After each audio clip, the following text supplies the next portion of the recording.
Бүгінге суд утырышы да иртәнге сәгать 9-да башланды. Татфон банкның элекке җитәкчесе үзен тыныч тота, адвокаты белән генә аралаша. Киң җәмәгатьчелектә шау-шу куптарган эш буенча хөкем карарын кичә укый башлаганнар иде. Җинаять эше күләме 570 томга тупланган.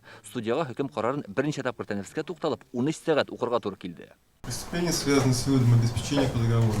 Роберт Мусин 6 төрле җинаятьтә гаепләнә. Бүген аларның иң зурысын игълан иттеләр. Банкирны вәкаләтләреннән явызларча файдаланып, 20 миллиард сумлык законсыз кредит бирүдә гаепле дип таптылар.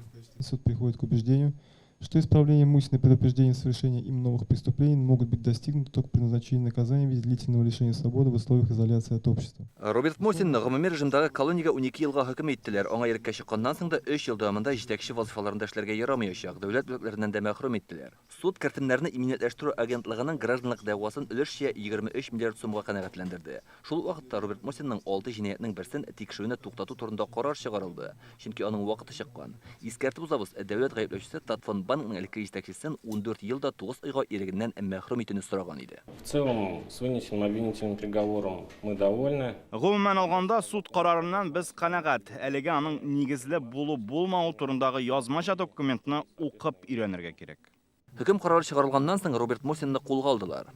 Судебное заседание закрыто.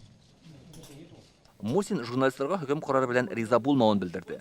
Как можете прокомментировать? Без комментариев. Будете обжаловать? Ну, конечно, будем. Роберт Мусин 10 көн эчендә хөкем карары үз көченә кергәнче шикаят бирә алачак. Шунсы бар, аның тикшерү изоляторында һәм өй арестында үткәргән 5 елга якын вакыты суд биргән 12 елдан чигерелә. Татфон банкның элекке җитәкчесе гомуми режимдагы колониядә 7 елга якын вакыт үткәрергә тиеш.